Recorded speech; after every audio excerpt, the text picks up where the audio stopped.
Hello everyone, it's George from Ireland. Welcome back to the channel. This video is why Kamala Harris lost the presidential election, and a couple of days after the election, she gave her concession speech, and there we go, it went on. So whereas if Trump had lost, he wouldn't have accepted it. He would have said, no, no, no, I won, and carried on lying. Proof yet again that honesty is the worst policy. Lying has brought Trump back into the presidency. Lying has sustained him all through his career, through his business career. Wow, it is mind-blowing. How does he get away with these lies? Because if you're going to elect the more honest candidate, you definitely know vote for Kamala Harris. Okay, she does lie about some things, but for a politician, she's not that much of a Pinocchio. Whereas Trump is simply off the scale in terms of his sheer mendacity. Why did she lose then? I mean, possibly for telling the truth. People will never forgive you for telling the truth. In my naivety, I often used to think that people would respect you for telling the truth, even though they disagree with you, even if it was an unwelcome truth. But no, no, no, no, they don't. They so often want to be lied to, and that is how stupid most people are.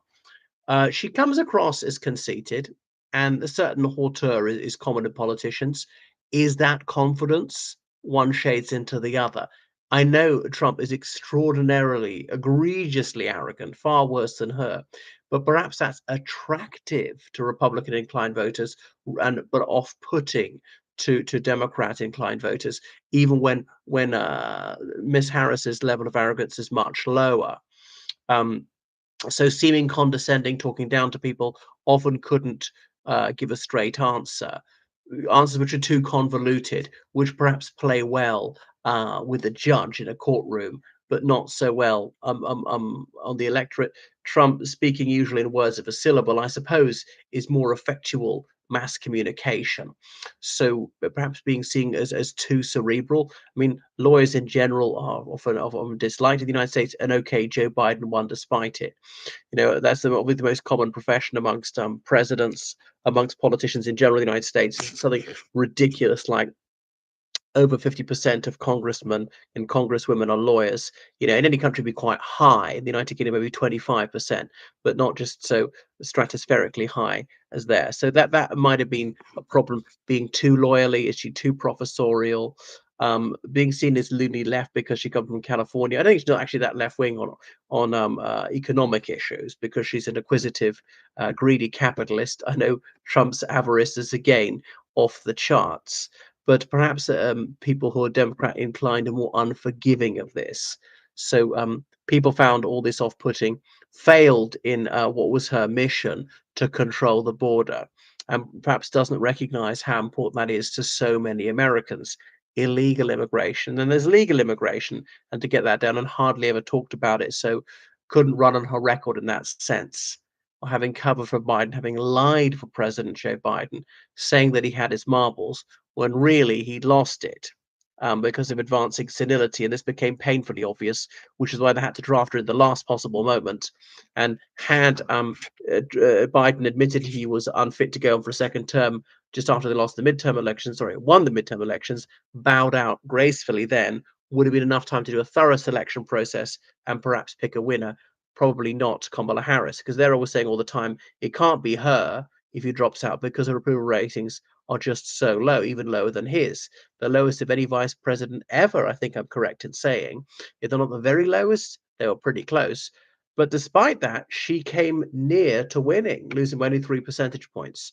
So their personality problems, you know, being Californian is a bit problematic. And I know it didn't stop Ronald Reagan and being seen as too liberal left as well. That might have been problematic. Even not having any children of her own, that might put some people off. That was it is it cat lady jibe from JD Vance? That will have hit the mark with some people. Now there's some feminists who will be even more sympathetic to her because of that. I suspect they were outnumbered by those who are against her. And yes, she's a stepmother. Why didn't she have children? I don't know. She may not wish to have children. She might have had medical problems. It might have been she had boyfriends previously who were incapable of having children, wanted more children, or whatever. There she was with Doug Emhoff, her husband, who's got two grown-up daughters. And by the time they married, it's probably too late for her to have children. I don't know. It doesn't matter. She's not obliged to. It doesn't make her bad. It doesn't make her good that she doesn't have any children. I don't care either way. But some people do, and America's a bit more philo-generative than Republic of Ireland, where I'm from, or the United Kingdom, where I live now. So yeah, that might have hurt her just a little bit. Even though not doing that well in the debates, she should have absolutely trounced Trump. I mean, she did beat him, but not as comprehensively as you might think. Yeah. Is there anything else?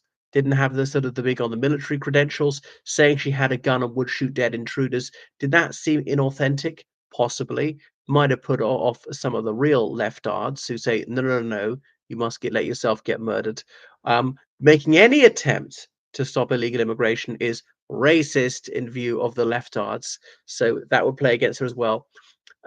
Pretending to have some sympathy for the Palestinians, to have some common humanity, that would put off the real Zionist bigots. Yeah, so she just wasn't viciously anti-Palestinian enough. So there she's caught on the horns of a quandary. Um, and her anti-children policies in wanting to deprive children of their right to life, that's not as popular as she thought. So she didn't galvanize people. So this get out the vote thing, because one the crumbs for comfort that the Democrats can take for this was a low turnout election, and they know that's problematic for them. Despite saying, oh, quite a lot of early voting by mail, it wasn't enough. And though she does have advantages amongst ethnic minority people and women and so on, and the young, is not as big as before. Trump made gains in virtually every demographic, even modest gains. That's quite worrying. So I think it's her deficiencies as a candidate. It's not the ability of the party at all, the party as a whole, that meant that she lost. You might say she did relatively well, considering she was only running for about 3 months. Uh, yeah, so although supposedly Labour focused on the swing states, lost all seven, it seems now. I don't think anybody, even the most pessimistic forecast from a Democrat perspective, thought they would all lose seven. Now, I've reviled Donald Trump. I've been a day one Trump abominator, but even I thought the Democrats would hold three of those seven states. And they've lost all of them.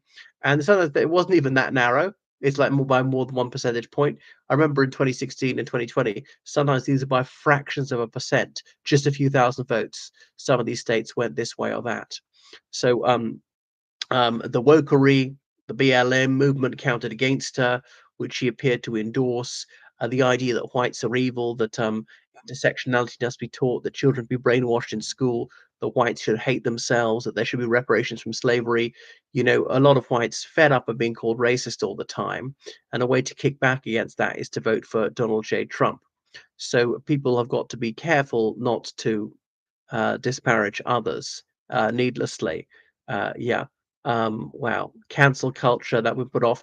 Now, obviously, they're right wing snowflakes. Right wingery's got its own cancel culture as well, which is equally despicable. What she's seen as not patriotic, militaristic enough. So many weaknesses on the part of Miss Harris. Right. Thank you for watching my channel. Make sure you subscribe on Patreon, donate on PayPal. GeorgeCallahan79@gmail.com. Goodbye.